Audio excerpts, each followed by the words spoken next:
Welcome, friends.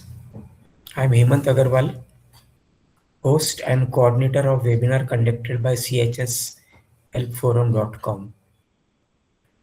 This website is specifically relating to various issues that can be experienced in housing societies and will benefit all society members.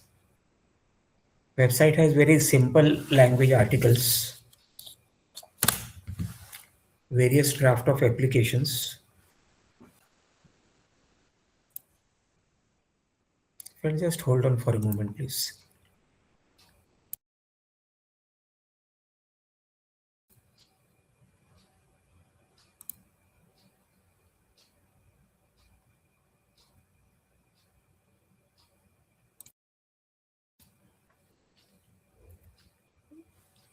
Can you hear me, please? Somebody can confirm?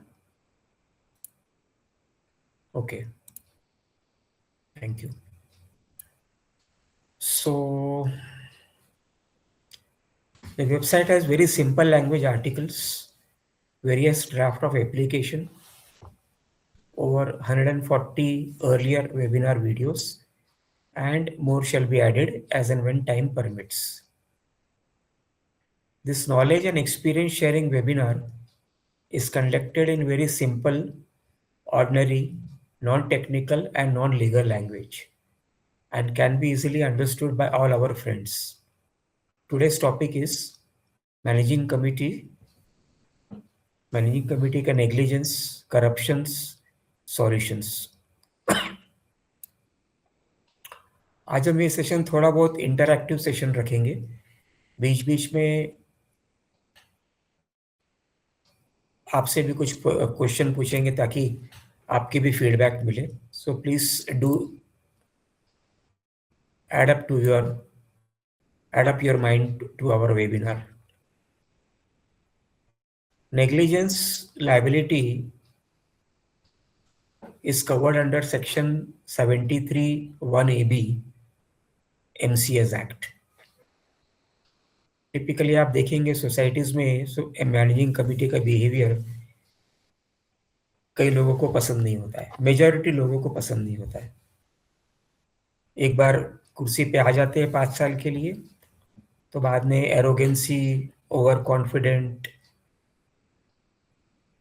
कि now तो we have become the king वगैरह वगैरह सारा कुछ आने लगता है. तब तक कुछ नहीं होता है. And so they behave as if उनका ये कहना होता है हमेशा कि don't upset me, don't bother me, that way. एक कॉमन चीज हम सुनते हैं सोसाइटी में कि please do not pressurise us, हमारा काम तो ऑनररी है, तुम्हारे नौकर नहीं है, हम अपनी फैमिली का टाइम छोड़कर यहाँ पर आते हैं सोसाइटी की सेवा के लिए.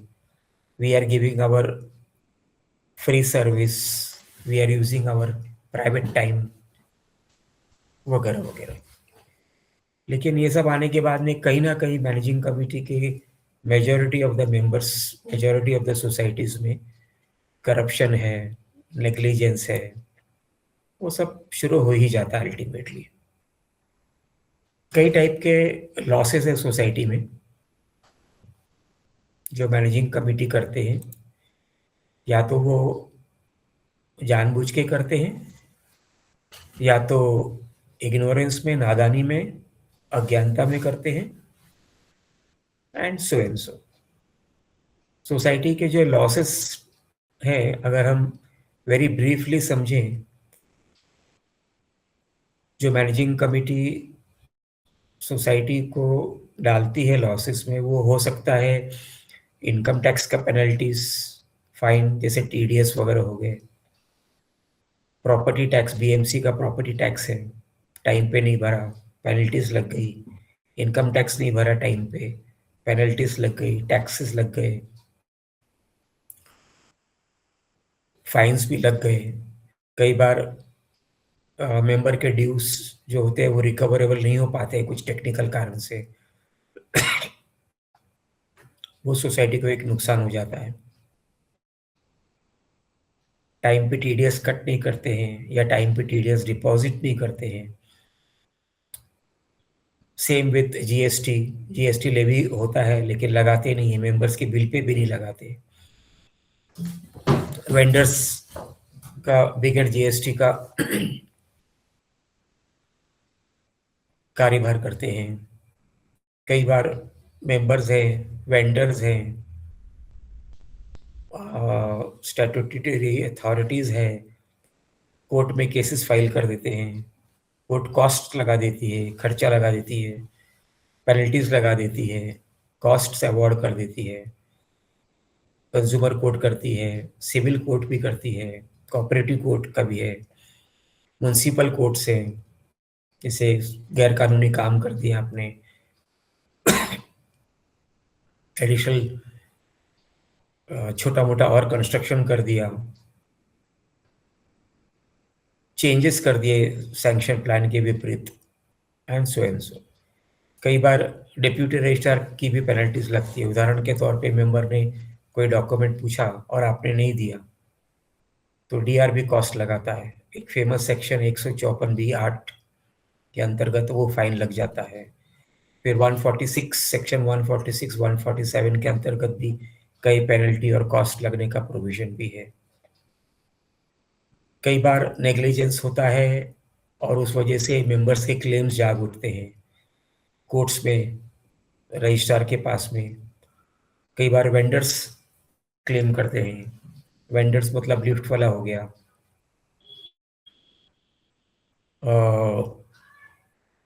हाउस कीपिंग वाले हो गए, एसटीपी प्लांट वाले हो गए, इस तरह के सारे काफ़ी ढेर सारे वेंडर्स होते हैं depending on type of societies. Failure to take annual maintenance contracts, failure to conduct fire audits,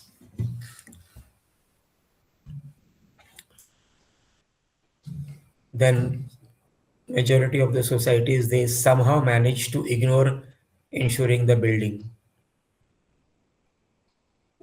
ये सब नेग्लिजेंस में कवर्ड है। फिर कहीं से लीकेजेस हो रहा है, टेरेस से लीकेजेस हो रहा है, बाहर छज्जा से लीकेज हो रहा है, सोसाइटी के एक्सटर्नल वॉल से लीकेजेस हो रहे हैं, तो उसका लायबिलिटी सोसाइटी के ऊपर रहती है। मैनेजिंग कमेटी का रिकॉर्ड्स एंड रजिस्टर्स रखने का तौर तरीका अपडेटेड नहीं किया हुआ है। रजिस्ट्रार के पास कंप्लेंट्स जाते हैं, रजिस्ट्रार नोटिस इश्यूज करते हैं, सोसाइटी वकील करती है, लीगल एक्सपेंडिचर्स होते हैं, सारे मेंबर को बेयर करने पड़ते हैं। कई बार managing committee false recovery proceedings भी दायर करती है जो कई बार अनसक्सेसफुल हो जाता है। कोर्ट वगैरह में गया रिकवरी प्रोसीडिंग तो पेनल्टीज लग जाती है कई बार रिकवरी प्रोसीडिंग्स फेल हो जाती है पर खर्चा हो गया, कोर्ट फी लग गया, वकील का खर्चा लग गया, वगैरह वगैरह। कई बार managing committee extra transfer charges लगा देती है।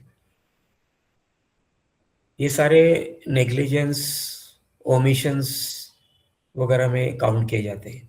कई बार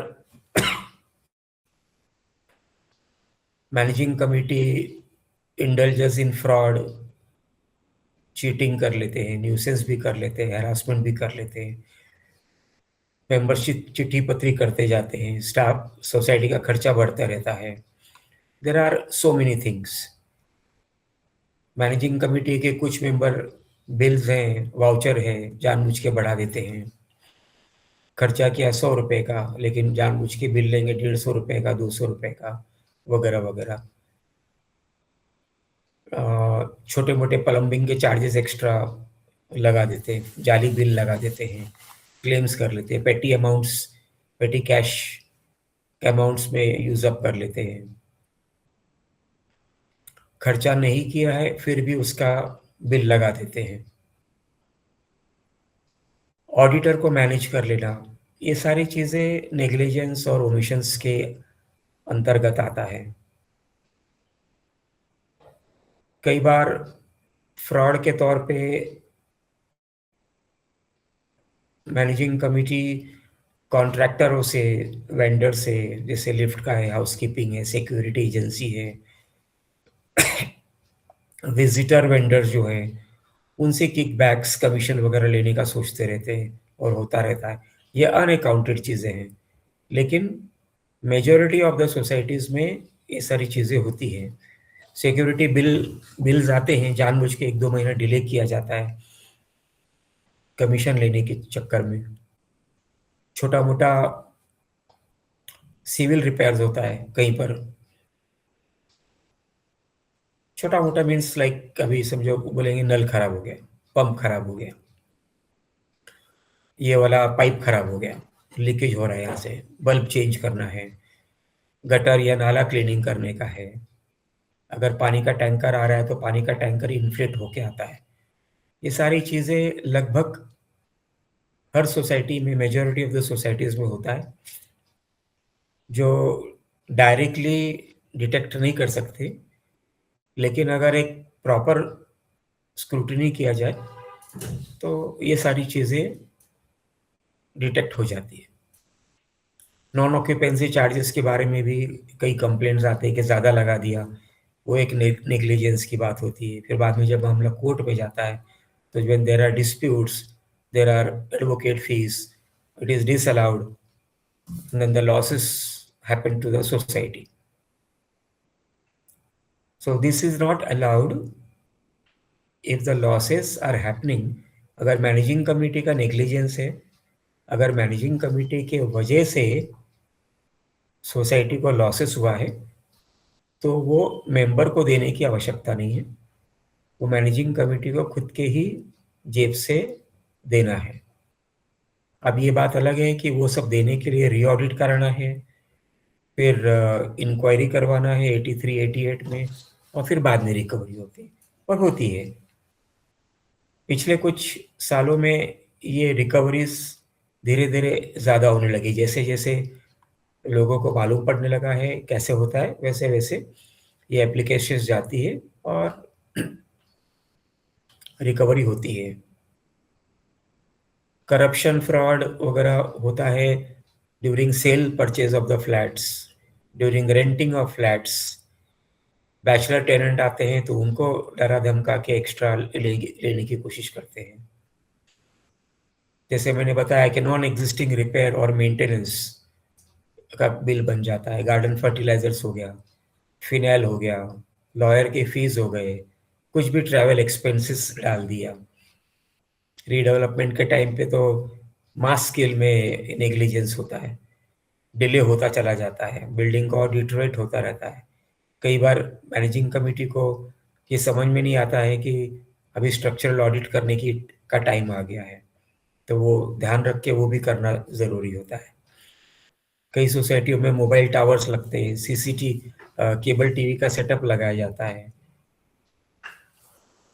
मेजर रिपेयर, पेंटिंग वगैरह के दफ़ा, प्लम्बिंग, मेजर रिपेयर्स में प्लम्बिंग हो गया, पानी हो गया, इलेक्ट्रिकल लाइंस हो गए, ये सब चीज़ों में करप्शन देखने को मिल जाता है। अब ये करप्शन होता है और पक्का ही होता है।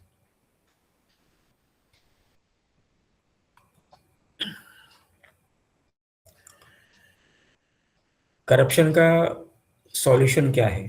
टिपिकली हर सोसाइटी को एक एडवाइजरी कमेटी रखना है, जनरल बॉडी में अपॉइंट किया हुआ। मैनेजिंग कमेटी में अपॉइंट नहीं होगा, वो सिर्फ और सिर्फ जनरल बॉडी में अपॉइंट होगा। 3 मेंबर का कर लो या 5 मेंबर का कर लो, और वो advisory committee should be only from the general body. It should not be anybody from the managing committee and their family members. जैसे उदाहरण के तौर पे आपके सोसाइटी में 9 मैनेजिंग कमेटी मेंबर्स हैं, तो 9 मैनेजिंग कमेटी मेंबर्स और उसके परिवार वाले उस एडवाइजरी कमेटी में नहीं होना चाहिए। ये इंश्योर करना है, भले किसी का डबल फ्लैट हो या 4 फ्लैट हो। जनरल बॉडी के न्यूट्रल मेंबर्स को एडवाइजरी कमेटी में हो, और उनका अप्रूवल प्रैक्टिकली इंटरनल ऑडिट के तौर पे उसको यूज करना चाहिए। Advisory committee should be invited as a special invitee in the managing committee, और उनका एक इंटरनल ऑडिट रिपोर्ट भी लेना चाहिए। एडवाइजरी कमेटी और इंटरनल ऑडिटर दोनों अलग अलग है, but advisory committee can be told कि हमने ये खर्चा किया हुआ है, आप चेक कर लो, वो हिसाब से आप एक रिपोर्ट बना दो। तो आप एडवाइजरी कमेटी भी रख सकते हो और इंटरनल ऑडिटर भी रख सकते हो, या इंटरनल ऑडिटर को नहीं रखो लेकिन एडवाइजरी कमेटी सोसाइटी के ही न्यूट्रल मेंबर्स को रखना चाहिए। Neutral means non managing committee members and non managing committee family members. अगर आप ये करते हैं तो काफी हद तक सोसाइटी में शांति भी बनी रहती है और ये सब नेग्लिजेंस वगैरह होता नहीं है। जैसे अभी टीडीएस भरना है तो एडवाइजरी कमेटी देखती है कि भाई ये वाउचर बना हुआ है, इसका टीडीएस डिडक्ट नहीं हुआ है, तो कमेटी को बोला जाएगा कि अब इसका टीडीएस डिडक्ट करो, टीडीएस वेंडर से कोऑर्डिनेट करो और टीडीएस भरो। एडवाइजरी कमेटी उसको एडमिनिस्ट्रेटिव या गवर्नेंस अथॉरिटी नहीं होगा, फाइनल डिसीजन मैनेजिंग कमेटी का ही होगा। लेकिन एडवाइजरी कमेटी का रिपोर्ट जो मैनेजिंग कमेटी को देंगे, वही रिपोर्ट का कंसाइज समरी जनरल बॉडी को भी सेक्शन 80 सेक्शन 75 की जब मीटिंग होती है, सेक्शन 75 की मीटिंग मतलब एजीएम, सेक्शन 75 में एसजीएम या मैनेजिंग कमेटी की मीटिंग नहीं लिया जा सकता, तो सिर्फ और सिर्फ एजीएम में लिया जा सकता है, तो उसमें पढ़ा जा सकता है। तो जनरल मेंबर्स को भी ये एहसास हो सकता है कि क्या क्या काम हुआ है और क्या क्या नहीं हुआ है। आप एक सॉल्यूशन ऐसा है कि सोसाइटी का व्हाट्सएप ग्रुप खोल लो जिसके अंदर डे टू डे एक्टिविटीज का ब्रीफ वर्णन दे दीजिए आप। उसमें मेंबर्स को रिप्लाई करने का परमिशन ना दें, सिर्फ एडमिन जो है वही करेगा, सिर्फ पोस्ट करेगा। उस पे अगर मेंबर को कोई क्वेरी है या कोई चिट्ठी पत्री करनी है या कोई डॉक्यूमेंट लगाना है तो लेट द मेंबर, जो भी मेंबर है वो प्रॉपर राइटिंग में या ऑफिशियल ईमेल पे रिक्वेस्ट भेजेगा सोसाइटी को कि मुझे ये सब डॉक्यूमेंट्स चाहिए।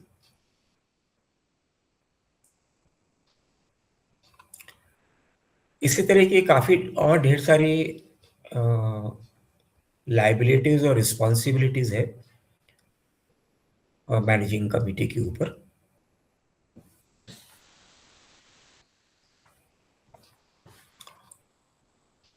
एक चीज़ ऐसा भी होता है, आपको ये भी थोड़ा ध्यान रखना है कि जब मेंबर सोसाइटी को चेक देता है, चेक कोई कारण से डिसऑनर हो जाता है, बैंक डिसऑनर चार्जेस लगाता है, मैनेजिंग कमेटी का रिस्पॉन्सिबिलिटी लाइबिलिटी है कि वो डिसऑनर चेक का जो कॉस्ट, बैंक कॉस्ट लगाया हुआ है, बैंक चार्जेस, वो मेंबर के बिल में लगाना है। और अगर वो नहीं लगाता है तो सोसाइटी का नुकसान होता है क्योंकि वो सोसाइटी के अकाउंट से बैंक चार्जेस डेबिट होता है। अगर वो डेबिट हो गया है और मैनेजिंग कमेटी ने रिकवर नहीं किया हुआ है मेंबर से, तो वो मैनेजिंग कमेटी का नेग्लिजेंस और ओमिशन है और उसका लॉस उनको पर्सनली बेयर करना है। Society auditor has to reflect this in his report. Society accountant has to make a separate head of account for this bank charges so that 1000 रुपये bank charges लगा हुआ है और 1000 रुपये रिकवर हुआ है, ये उसको दिखाना चाहिए। एंड सोसाइटी में जितने भी क्वालिफाइड अकाउंटिंग से रिलेटेड बंदे हैं, they can cross check it. Same electricity bills में होता है कि पेमेंट आफ्टर ड्यू डेट के बाद में 100 रुपये पेनल्टी लगता है। तो जब वो लगता है तो उसका भी अलग से बैलेंस शीट में आपको दिखाना है। There should be a separate head of account stating penalty for late charges, और उसमें डिटेल्स देना चाहिए कितना लेट चार्जेस दिया हुआ है, उसका अकाउंट और उसका वसूली रिकवरी वो मैनेजिंग कमेटी से होना चाहिए, बिकॉज लेट भरना is equivalent to negligence and omission by the managing committee. Managing committee का मतलब है everybody who is in the managing committee. Managing committee में हर महीने नोटिस एजेंडा के साथ में the managing committee should circulate a list of expenditures that is done from the previous managing committee meeting up to the present managing committee meeting, and it should be approved in the managing committee meeting. अगर approve कर दिया उसको without any objections from other members, then everybody in the managing committee is responsible and liable for that particular thing, including the absentee managing committee members. कहने का मतलब ये हुआ कि अगर आपने 1000 रुपया इलेक्ट्रिसिटी का पेनल्टी भर दिया मैनेजिंग कमेटी ने, तो वो पेनल्टी भरा मैनेजिंग कमेटी के नेग्लिजेंस और ओमिशन की वजह से। इसके लिए वो सोसाइटी के मेंबर बेयर नहीं करेंगे। टिपिकली ये एक हिडन चीज होती है जो बैलेंस शीट में रिफ्लेक्ट नहीं करते अलग से हेड ऑफ अकाउंट। अगर आप रिफ्लेक्ट करना शुरू करेंगे तो जनरल मेंबर्स को ये चीज पता चलती है और मैनेजिंग कमेटी ये नेग्लिजेंस और ओमिशन करने से, डिफिशियंसी करने से बच भी सकती है अगले टाइम के लिए। एक बार मैनेजिंग कमेटी मीटिंग में ये डिसाइड हो गया कि भाई ठीक है 100 रुपया सैंक्शनड है, सोसाइटी से खाते में जाना है, तो सभी मैनेजिंग कमेटी के मेंबर लायबल हो गए उसके अंदर, unless and until a one attendee managing committee member says कि I do not support this resolution, please record my objection to it. तो in your society account document, balance sheet, income and expenditure account, various head of accounts should be mentioned, which typically is not done in majority of the societies. एक और major omission या लिखना होता है investment of sinking fund and repair fund in bank on time. और या तो आपने इन्वेस्ट तो कर दिया है लेकिन जब मैच्योरिटी हो गई तो उसे री इन्वेस्ट करने के टाइम पे आपने देरी कर दी, 3 महीना 6 महीना देरी कर दी, या आपने वो फंड का अमाउंट आपने यूटिलाइज कर लिया, तो this should also be reflected by the society auditor and there should be a separate note by the auditor and by the managing committee कि भाई ये क्यों हुआ है। Many times out of ignorance or deliberately, sinking fund, repair fund are used for routine expenditures of the society, which is illegal. कई बार managing committee छोटा मोटा अमाउंट छोड़ के एक बड़ा अमाउंट, कई मैनेजिंग कमेटी एक बड़ा अमाउंट सोसाइटी के एम्प्लॉय को दे देते हैं as a loan, as an advance, innocently देते हैं या जानबूझ के देते हैं, और 1-2 महीना डिडक्ट किया या ना डिडक्ट किया, फॉल्सली दिखा दिया कि इसको दे दिया लेकिन इसने वापस नहीं किया, नौकरी छोड़ के चला गया, and so and so. So this is also a loss to the society and it constitutes negligence, deficiency, omissions of the society, of the managing committee. So if all these things as a solution is sent to all the members on WhatsApp or email, one-sided WhatsApp and email, then the general members, some of the general members might point out कि भाई ये गलत हुआ है, इसको आप ऐसे rectify कर दो। अगर एडवाइजरी कमेटी है तो सबसे बेस्ट है।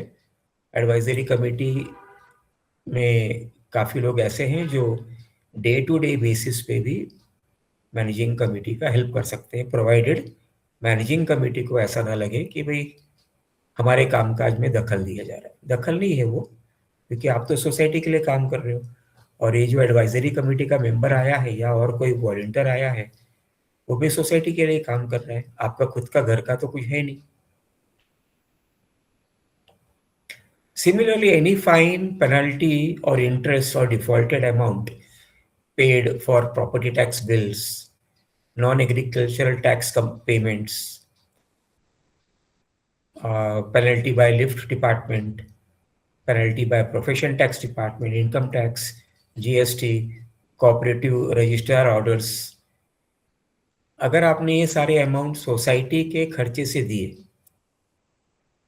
तो इट मीन्स आपने सोसाइटी का फंड्स का गलत इस्तेमाल किया, and you have cost a loss to the society, and the managing committee becomes liable for negligence, deficiency, or omissions. As I mentioned earlier, it is covered under section 73(1)(ab) for all these things. अभी उदाहरण के तौर पे आपने income tax नहीं भरा हुआ है कुछ कारण से, या टीडीएस का पेमेंट नहीं भरा हुआ है कुछ कारण से, if there is a genuine reason, तो भी डिपार्टमेंट तो आपको पेनल्टी और फाइन तो लगाना है। आपका जेन्यून रीजन डिपार्टमेंट से कोई मतलब नहीं रखता है, और अगर ऐसा होता है तो मैनेजिंग कमेटी लायबल है। कई बार मैनेजिंग कमेटी रिलेवेंट जो डेटा है, फॉर्म ओ है, बैलेंस शीट वगैरह है, ये रजिस्ट्रार के वेबसाइट पे अपलोड नहीं करती है या फाइल नहीं करती है। ये सारी चीज़ों का फाइल ना करना पनिशेबल है, और लीगल फीस अट्रैक्ट होता है इसमें, अल्टीमेटली लीगल फीस अट्रैक्ट हो जाता है। Spending society funds for major capital expenditures without proper quotation and comparative quotes, and necessarily GB's general body's prior approval sanction, is also negligence and deficiency, and it is an omission. आप ये बोलेंगे कि आज मैंने 1000 रुपया खर्चा कर दिया कैपिटल एक्सपेंडिचर में, जीबी के अप्रूवल कोटेशंस वगैरह के बगैर, और अगले साल हमने जीबी में ये कर लिया और जीबी से हमने रेटिफिकेशन या अप्रूवल ले लिया, वो एक गलत होगा, गैर कानूनी चीज होगा। Society funds for any personal, criminal और सिविल और कोऑपरेटिव और consumer court cases is also illegal. कई बार क्रिमिनल केस कर देता है कोई सोसाइटी का मेंबर, तो क्रिमिनल केस तो किया है खाली इंडिविजुअल के ऊपर, सोसाइटी के ऊपर क्रिमिनल केस नहीं होता, it is only done on individual person only.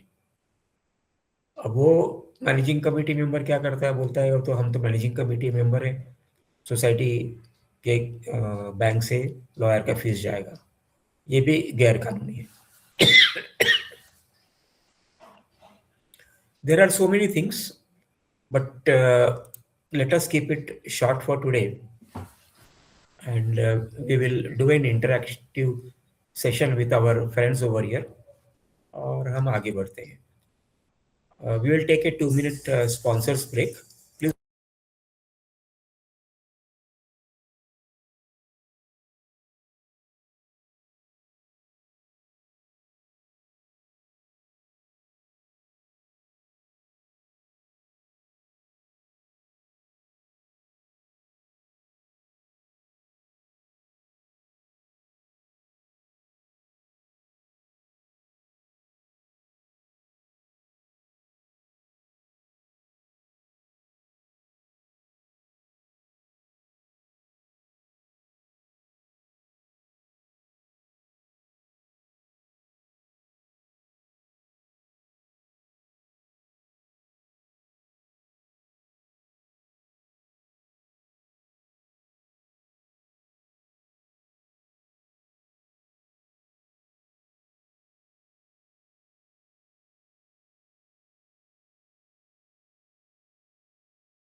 the permission of all our friends,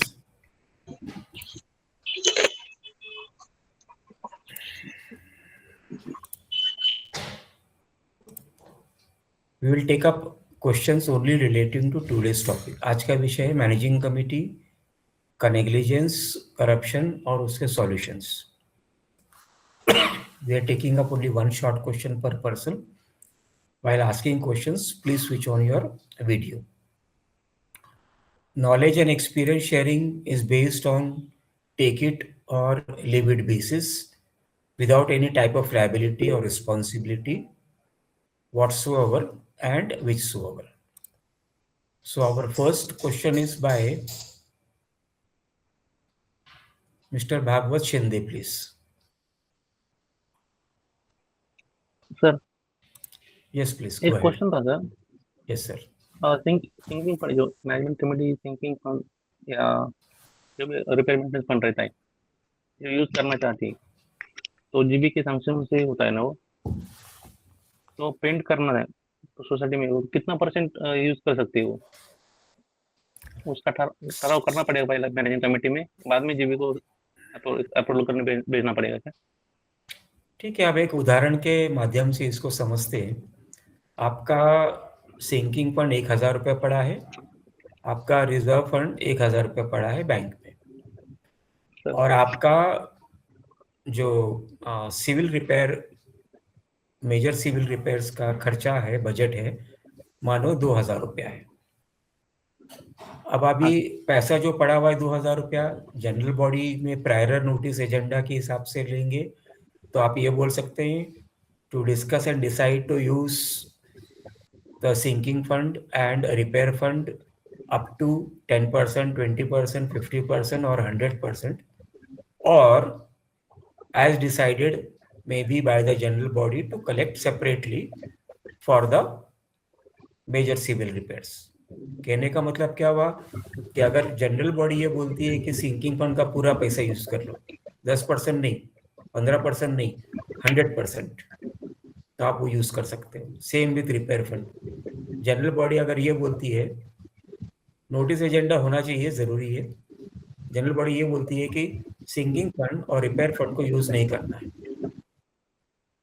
member से इकट्ठा करेंगे, सबसे 100 रुपए लेंगे 10 महीने तक और 1,000 रुपए जमा करेंगे. आप, ये जनरल बॉडी का डिसीजन है कि कितना अलाउ करना है, कितना नहीं अलाउ करना है. सर मगर पेंटिंग करना रहेगा तो उसमें सिंकिंग फंड यूज कर सकते हैं क्या? यस, जनरल बॉडी के अप्रूवल से. यस.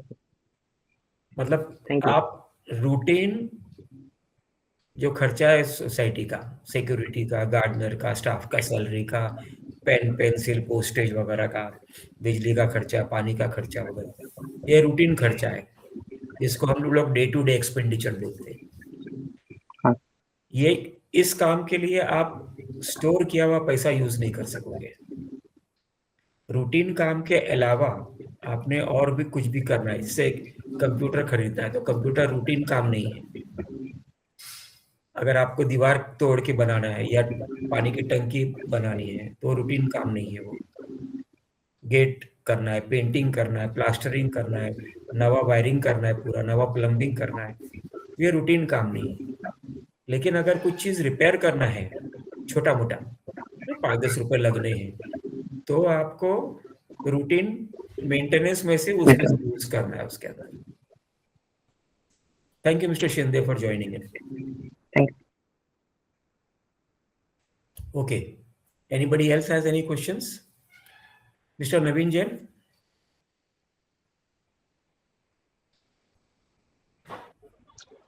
Yes, sir. जैसे टैक्सेशन का होता है, टैक्सेशन में आउट ऑफ इग्नोरेंस या किसी कारणवश टैक्सेशन में डिफॉल्ट हो गया और वर्षों तक चल रहा है, लेकिन एक्सप्लेनेशन ये दिया जाता है कि हमने एक कंसल्टेंट हमारा है इनकम टैक्स का और टैक्सेशन के लिए हमने कंसल्टेंट को अपॉइंट किया है, एज वेल एज हर साल का ऑडिट भी हो रहा है, वो भी सीए माने चार्टर्ड अकाउंटेंट के द्वारा हो रहा है. उसने किसी रिपोर्ट में ये आइडेंटिफाई नहीं किया कि सोसाइटी ने डिफॉल्ट किया है. ऐसे करके अगर मैनेजिंग कमेटी अपने आप को अलग कर सकती है क्या? मानो आपका बच 100 सकती रुपए है? टैक्स देने का आया, उदाहरण के तौर पे आपका 100 रुपए का टैक्सेशन है। वो जो टैक्स कंसल्टेंट है वो बोलता है कि नहीं, ये टैक्स नहीं देना है। ड्यूली अपॉइंटेड होना चाहिए वो tax consultant. He should be appointed with the permission of the general body. ठीक है, वो कंसल्टेंट बोला ये 100 रुपए नहीं देना है। जैसे कि आपने सुना होगा जीएसटी के कई केसेस में कॉन्ट्ररी व्यूज आ रहे हैं, ओपिनियंस आ रहे हैं, लेकिन जीएसटी ओवररूल कर देता है और टैक्स भरना पड़ता है। अब लाइबिलिटी क्या वो कंसल्टेंट की है या नहीं है? कोर्ट्स ने ये कहा है कि कंसल्टेंट अपना व्यू दे रहा है, सिर्फ एडवाइस दे रहा है, बट इट इज नॉट कि आपको उसको फॉलो करना है। आपको अपना खुद का बुद्धि लगाना है ना? कोई बोलता है कि ट्रेन आ रही है, आप क्रॉस कर जाओ, कुछ नहीं होगा आपको, गलत हो गया वो एग्जाम्पल भी गलत हो गया और कार्य भी गलत हो गया। तो जो बोलने वाला है वो तो कुछ भी बोल देगा टिपिकली, पर सुप्रीम कोर्ट ने बोला हुआ है ऑलरेडी कि एक कंसल्टेंट या एक प्रैक्टिशनर वो आपको सिर्फ एडवाइजरी कैपेसिटी में दे रहा है, लायबिलिटी आपकी है। 100 रुपया गलती से अगर कर दिया है, टैक्सेशन वाले का रिपोर्ट है आपके पास में, उसका एडवाइजरी रिपोर्ट है, किसी सोसाइटी मेंबर ने कंप्लेन कर दिया रजिस्ट्रार को, बोला ये नुकसान हुआ है। 100 रुपया तो हम उदाहरण के तौर पे ले रहे हैं। एक हमारे मेंबर है जो जिनका लगभग 4.5 करोड़ रुपया जीएसटी का डिफॉल्ट का नोटिस निकाला, 4.5 करोड़ रुपए का। मैनेजिंग कमेटी बोलती है नहीं ये भरने का नहीं था, लेकिन आ गया। अब कोई मेंबर बोलता है कि मैं 81 का इंक्वायरी लगवाता हूँ, 81(6) का, उसमें ये साबित हो जाता है कि भाई ये गलत हुआ है। 81(6) वाला ऑफिसर अपॉइंट करके ये बोला जाता है उसको कि मैंने तो ये जो नहीं भरा पैसा, ये मेरे टैक्स कंसल्टेंट की वजह से नहीं भरा। तो एक आपके ऊपर लाइबिलिटी उस पेनल्टी वगैरह के ऊपर नहीं आती है, कॉन्ट्रेरी व्यू हो गया, क्योंकि आप रजिस्ट्रार को बोलोगे देखो ये तो हमने इस कंसल्टेंट की वजह से एक्ट किया हुआ है,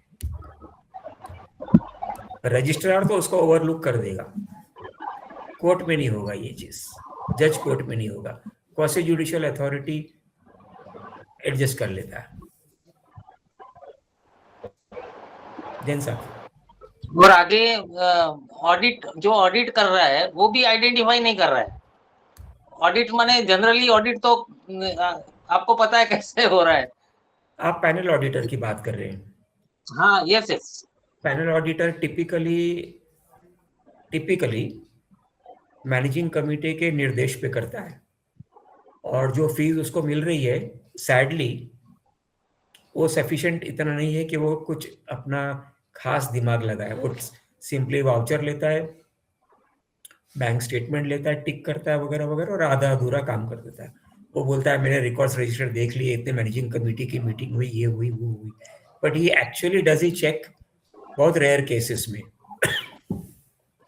अब रेयर केसेस में चेक होता है तो क्या उसका लायबिलिटी है? क्या ऑफकोर्स उसका लायबिलिटी है, क्योंकि उसको रिस्पॉन्सिबिलिटी थी वो चेक करने की।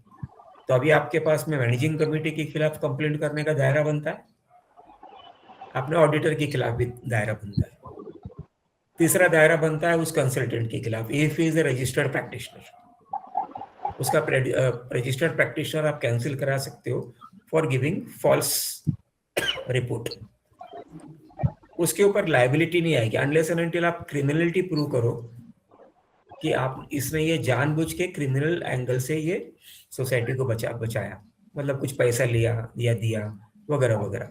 There are lot of factors to it, but criminality prove करोगे तो क्रिमिनल कोर्ट में उसके ऊपर रिस्पॉन्सिबिलिटी लायबिलिटी फिक्स हो सकती है। बाकी सिविल में तो कुछ नहीं है उसके ऊपर। कंपनीज में, कॉर्पोरेट्स में ये चीज होती है सक्सेसफुली, क्रिमिनल प्रोसिक्यूशंस भी हो जाते हैं, and in some cases civil liability भी फिक्स होती है। But again as I said there are so many parameters to it, so many conditions to it that has to be taken into consideration. आज के विषय में और कुछ बोलेंगे जैन साहब, आपकी तरफ से कुछ ऐड करेंगे आप? अपनी एक माने सेफ साइड ऐसा कर सकते हैं कि समझो जो भी वाउचर्स होते हैं उसको इमीडिएटली जैसे एक्सपेंडिचर हुआ तो vouchers should be signed by all office bearer, जैसे सेक्रेटरी है, अध्यक्ष है, ट्रेजरर है, तीनों के उसी समय जिस समय होता है ज्यादा डिले या ऐसा नहीं करे और इमीडिएटली सबके ध्यान में आ जाए कि ये खर्चा किया है, और तुरंत करेंगे तो उनको अपनी रिस्पॉन्सिबिलिटी भी फील होगी कि ये हुआ है नहीं हुआ है, मॉरली वो साइन नहीं करेगा। तो ऐसे अवॉइड कर सकते हैं फ्रॉड या जो भी छोटा मोटा अगर समझो होता है कोई करता है तो उसको रोक सकते हैं। जैसे हमने अभी चर्चा किया है कि आगे एक सॉल्यूशन कैसा है, कि हमने दोनों तरफ से बात किया, मैनेजिंग कमेटी के लेगुना के बारे में भी बात किया और मैनेजिंग कमेटी को एडवाइस करने के लिए भी हमने एडवाइजरी कमेटी की भी बात किया। Yes. साथ साथ में हमने ये भी बात किया कि एक व्हाट्सएप ग्रुप खोलो या सोसाइटी का वेबसाइट बनाओ जिसके अंदर डेली एक्टिविटीज मैनेजर फीड करता रहे, including this vouchers also. Not necessary कि वो वाउचर पे 3 सिग्नेचर हो, सिर्फ सेक्रेटरी ने कर दिया तो भी लीगली सफिशिएंट है, सिर्फ मैनेजर ने कर दिया तो भी लीगली सफिशिएंट है। लेकिन मैंने एक राइडर आपको दिया, मैंने ये आपको ये राइडर दिया कि पिछले मैनेजिंग कमेटी मीटिंग से लेके इस वाली मैनेजिंग कमेटी के बीच में एक स्टेटमेंट ऑफ अकाउंट बनाओ, सीरियल नंबर, डेट, आधा लाइन का ही सिक्योरिटी चार्जेस 500 रुपया, गार्डनिंग का 500 रुपया, ये सारी के सारी एक्सपेंडिचर आप कितना होगा आपका महीने का? छोटी सोसाइटी होगी तो 1 पन्ना में हो जाएगा, बड़ी सोसाइटी होगी तो 2-4 पन्ने लगेंगे। आपके तो रूटीन है एएमसी चार्जेस 50 रुपया, ये वाला चार्जेस इतना। ये वाला स्टेटमेंट अगर आप मैनेजिंग कमेटी की मीटिंग में नोटिस जब एजेंडा देते हो मैनेजिंग कमेटी मेंबर्स को कि भाई ये नोटिस एजेंडा पे हम चर्चा करेंगे, 3 दिन का नोटिस देना है, उसके साथ में ये वाली भी शीट दीजिए आप।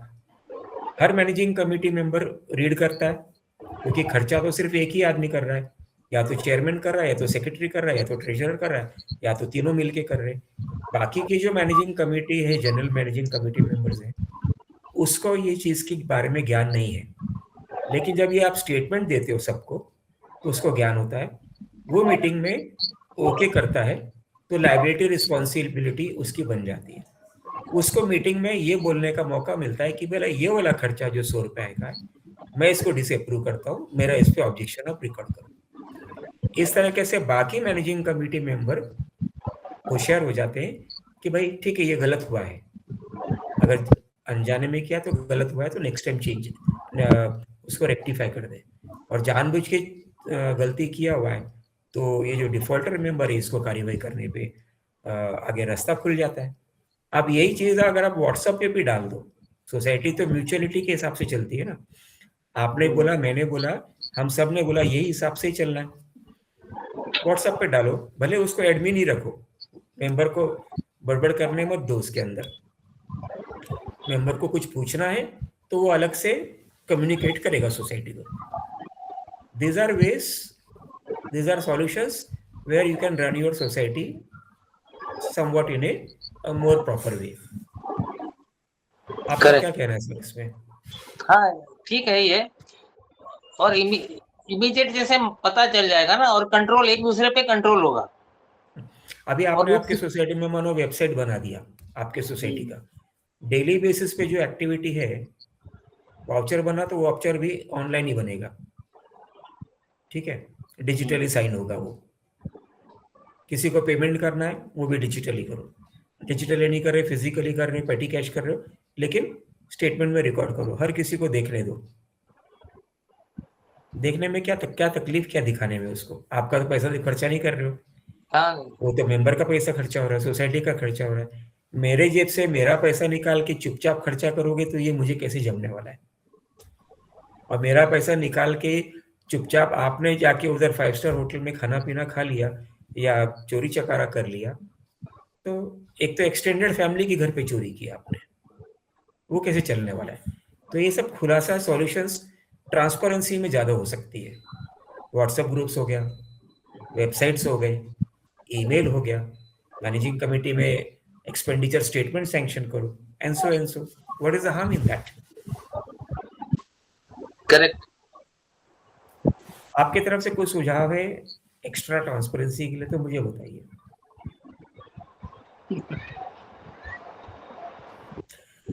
ओके जैन साहब, thank you for joining in. Thank you. Mister Lachchu Rajani, mister Lachchu Rajani, are you there?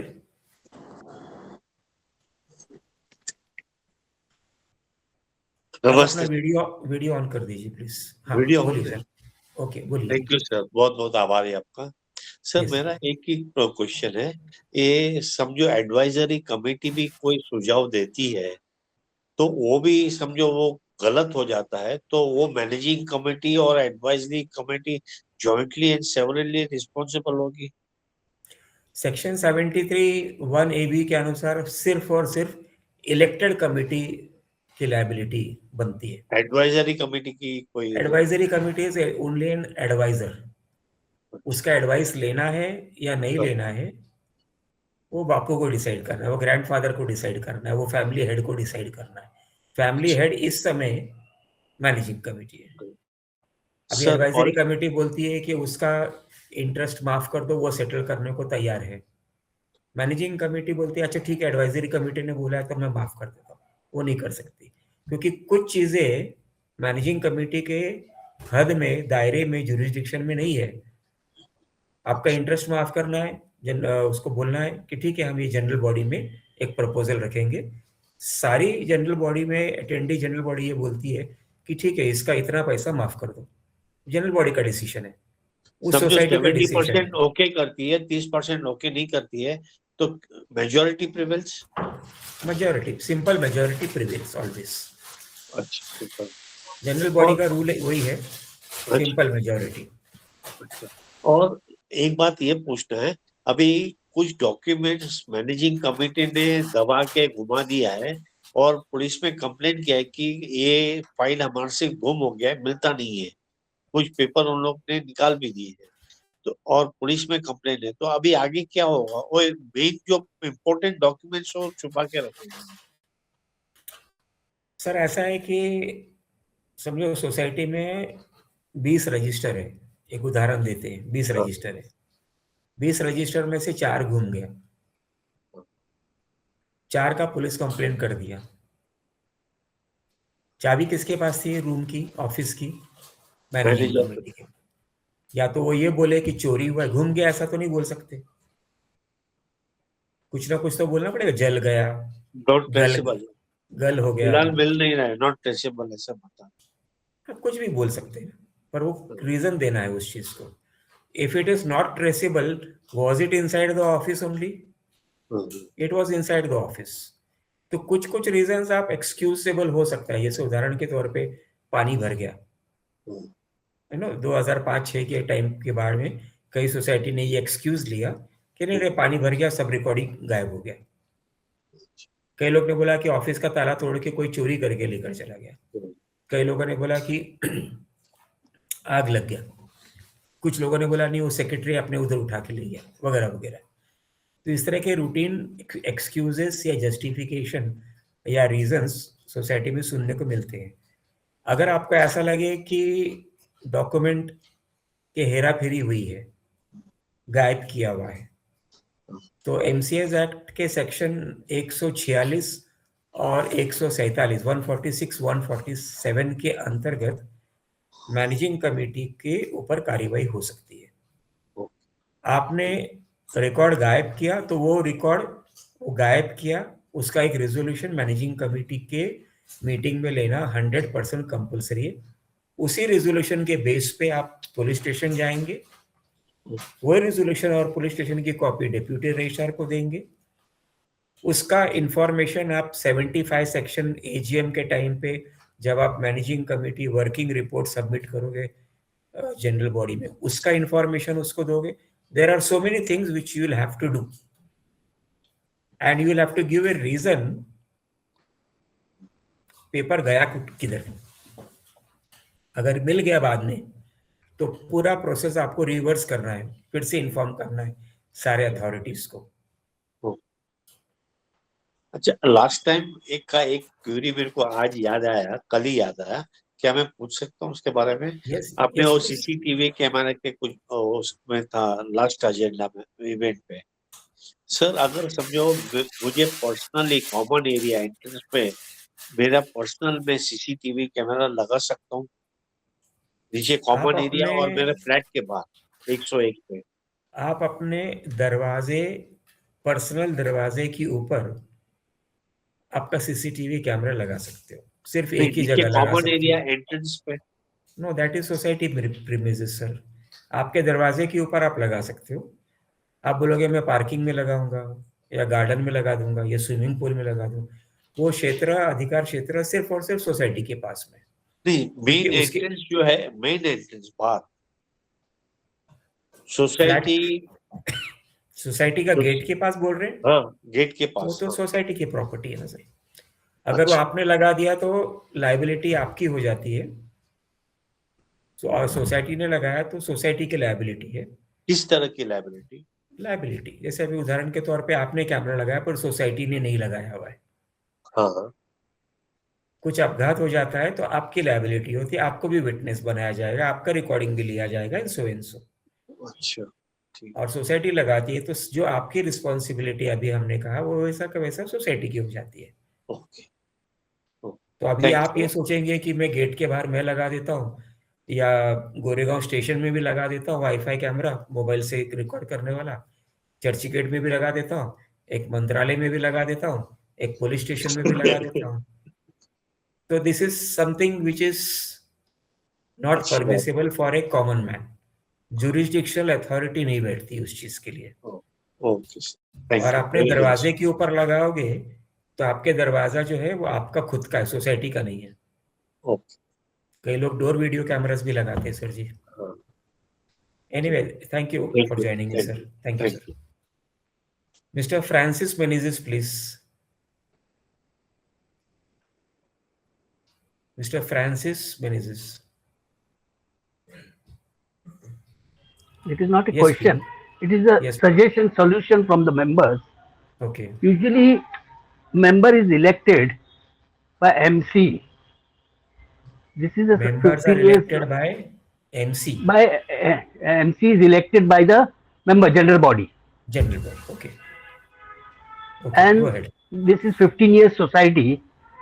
The what lesson we learn from this? They are not aware about the day-to-day work. This MC, and every 6 months, 1 year, again the election comes because they are not interested. They are resign and all these things. So, is there any app or professional people can help the society in this regard? Because they are not aware. They are supposed to make awareness for themselves. Because MCS Act and the bylaws says each and every member has to know what is the day-to-day work. So, my suggestion to these members, our group, so how to new society has formed and how they will work, how, making awareness, education and training. It is must. So just give us suggestions, sir, and how solution for this. I will ask I will request our senior member, Mr. Naveen Jain, to give his opinion on this thing. मैं involve कर रहा हूँ sir आप लोगों को इस discussion में। तो जैन साहब आप बताइए थोड़ा सा फ्रांसिस साहब को। नहीं, ट्रेनिंग जैसे नए को तो होगा ही नहीं ना। और जो फ्रांसिस जी है उनको नॉलेज है तो he should come forward and join the MC और उनको सबको एजुकेट करे, थोड़ा बहुत ट्रेनिंग दे, खुद दे सकते हैं क्योंकि इस वेबिनार में जो भी आते हैं तो नॉलेज तो मिल ही गया है, थोड़ा बहुत सारा मिल जाता है। तो आगे करके अपनी तरफ से भी उनको तैयार करना चाहिए। जो जूनियर लोग है या यंग जनरेशन है उनको सिखा सकते हैं। और आउटसाइड एजेंसी भी है जो ट्रेनिंग देने के लिए फेडरेशन के नुमाइंदे होते हैं जो सोसाइटी के अंदर आकर के ट्रेनिंग देते हैं, तो उनकी भी हेल्प ले सकते हैं। और ऐसे ही जैन धीरे धीरे साहब, फ्रांसिस साहब का ये भी एक कहना है कि 1 साल में कमेटी छोड़ देती है, लोग थक जाते हैं, बोर हो जाते हैं और वो कमेटी छोड़ देते हैं। तो क्या कारण हो सकता है ऐसे? आपको क्या लगता है? एक तो होता है कि लोग समझ के आते हैं कि इसमें कुछ अपने को फायदा होगा या कुछ नाम होगा। जब गालियां मिलती है या कुछ फायदा नहीं हो रहा है, मॉनिटरी बेनिफिट भी अगर नहीं मिलता है, तो लोग फ्रस्ट्रेट हो जाते हैं।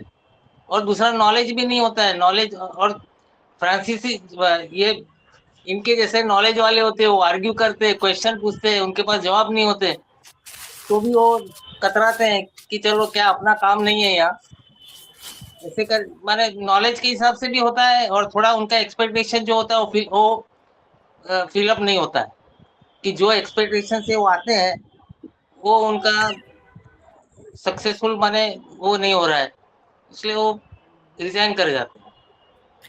जैन साहब, फ्रांसिस साहब, ऐसा है, मैं आप थोड़ा सा इसमें ऐड करता हूँ। जैसे उदाहरण के तौर पे सोसाइटी में सिक्योरिटी का काम है ना, वॉचमैन का काम है। तो आप इसके लिए क्या करते हैं? आप सिक्योरिटी एजेंसी को रख लेते हो।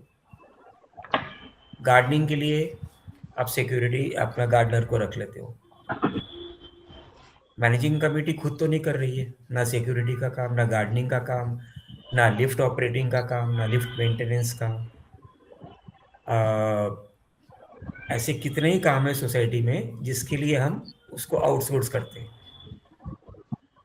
हाउस कीपिंग है, बड़े सोसाइटीज में हाउस कीपिंग है, जिम मेंटेनेंस करना है, स्विमिंग पूल मेंटेन करना, तो ये भी हम आउटसोर्स कर देते हैं। आप सोसाइटी का मैनेजमेंट भी आउटसोर्स कर सकते हैं। हमने इस पे एक लेक्चर किया था कुछ महीने पहले, और ऐसी एजेंसीज हैं जो आप दे सकते हैं। लेकिन अब प्रश्न ये उठता है कि क्या ये भी संभव है? क्या मैनेजिंग कमेटी खुद ये अलाउ करेगी क्या? क्योंकि जैसे आपने थोड़ी देर पहले बोला, मैं तो आया था इस काम से, नाम के लिए आया था, नामा के लिए आया, नामा मीन्स मनी के लिए आया था मैं। आने के बाद में पता चला कि अरे 9 लोगों की कमेटी है, सबका ये होने वाला है, सबको मिलने वाला है, मुझे मेरे हाथ में कुछ बचने वाला नहीं। ऊपर से मुझे आते जाते लिफ्ट में लोग रोक कर पूछ रहे हैं, औरतें बदमाशी कर रहे हैं, स्टाफ बदमाशी कर रहे हैं, so and so many things are happening actually, कि वो आउटसोर्सिंग का काम भी होगा या नहीं होगा। सिक्योरिटी एजेंसी को इसको रखा हुआ है, 5 लाख का बिल हो रहा है बरस में, वो एजेंसी को बोला जा रहा है कि भैया इसमें से 5% देगा तो तेरा चेक आराम से क्लियर हो जाएगा, नहीं तेरा तो आदमी आया ही नहीं था, है ना, कुछ भी बहाना से सो रहा था, दारू पी के आया, एंड सो मेनी एक्सक्यूजेस। तो ये जो चीज़ें हैं ये बंद हो जाएंगी अगर आपने आउटसोर्स कर दिया तो किसी को। नॉन ऑक्यूपेंसी चार्जेस है, लोग जबरदस्ती लेना देना करते हैं। तो जो प्रोफेशनल एजेंसी हो प्रोफेशनल ही चलाने वाली है आपका काम। लेकिन आप जो अनंत फनन में काम करने को देखते हो, जिस पर्पस के लिए आपने ज्वाइन किया, वो नहीं हो पाएगा। तो फ्रांसिस साहब के लिए ये जवाब है कि आज के दिन में सोसाइटी जैसे तैसे चल रही है। आप प्रोफेशनल एजेंसी को दे नहीं पाओगे क्योंकि मेंबर्स खुद ही नहीं देने देंगे। प्रोफेशनल एजेंसी को देने के लिए पैसे खर्चे करने पड़ेंगे। मैनेजिंग कमेटी इस समय मुफ्त की सेवा दे रही है, लाइट भी आ रही है, पानी भी आ रहा है, ये भी हो रहा है, वो भी हो रहा है। तो सारा मिसमैनेजमेंट के बावजूद भी सोसाइटी मैनेज हो रही है। Am I correct, Mr. Francis? Yes, sir. So should we be satisfied or not satisfied? It is an argument. What do you say, Mr. Francis? Despite all the mismanagement, the key word is despite all the mismanagement, the society is yet being managed and running since so many years. Yeah, this is a part of life, and it should go on. But we are trying to make awareness for members to come forward. Even some people, they got time, but egoism, I. It is not we, it is I. Such people are very difficult to. They got some knowledge, but they don't want to interfere or work. Questioning in GB, it is a part of life for them. I also believe that it is a part of, like we are very much short of self-respect and civic senses, civil senses, not civic, I will say, civil senses. कि we know कि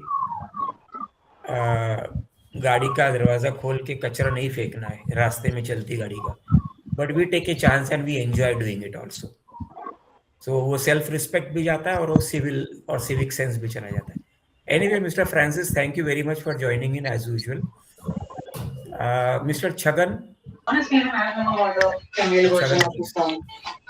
नमस्ते Hemant sir जी. नमस्ते. नमस्ते. अच्छा, मेरा question था कि society का पास बिल्डिंग डेवलपमेंट फंड है, वो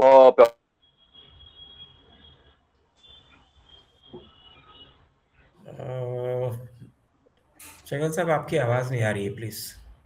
बिल्डिंग फंड है सोसाइटी का, एफडी बना हुआ है बिल्डिंग डेवलपमेंट फंड, वो सोसाइटी यूज कर सकते हैं प्रॉपर्टी टैक्स करने के लिए? हाँ. अभी आपने जब कभी भी रीडेवलपमेंट फंड, अगर रीडेवलपमेंट नहीं, डेवलपमेंट बिल्डिंग डेवलपमेंट फंड है हेडिंग, उसका एफडी बना हुआ है, वो एफडी का फंड पैसा प्रॉपर्टी टैक्स भरने के लिए यूज कर सकते हैं? बिल्डिंग डेवलपमेंट फंड कहाँ से आया, कैसे आया, कब आया? पता नहीं, बैलेंस शीट में दिख रहा है बहुत सालों से बिल्डिंग डेवलपमेंट फंड. अभी वो तोड़ के प्रॉपर्टी टैक्स भरना चाहते हैं सोसाइटी वाले, तो भर सकते हैं वो फंड यूज करके? बिल्डिंग डेवलपमेंट फंड और से सिंकिंग फंड और रिपेयर फंड से कनेक्टेड है क्या? हाँ, ऐसा ही है. हाँ, तो प्रॉपर्टी टैक्स भर सकते हैं उसमें से? अगर आपको ऐसा लगता है कि building development fund, sinking fund और रिपेयर फंड से कोई लेना देना नहीं है, अलग है तीनों फंड, तो कोई भी जनरल बॉडी में एक नोटिस एजेंडा देके डिस्कस करके आप उसको यूज कर सकते हो. ओके, थैंक यू सर, धन्यवाद. सिंकिंग फंड और रिपेयर फंड को छोड़ के. हाँ, okay okay, thank you. Goyal साहब.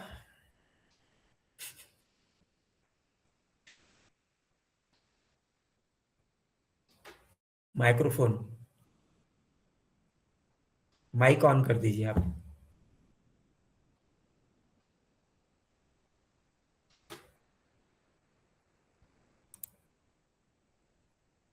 देखिए, माइक्रोफोन का एक आइकन है, एक चित्र बना हुआ है, उसको टच कर दीजिए आप.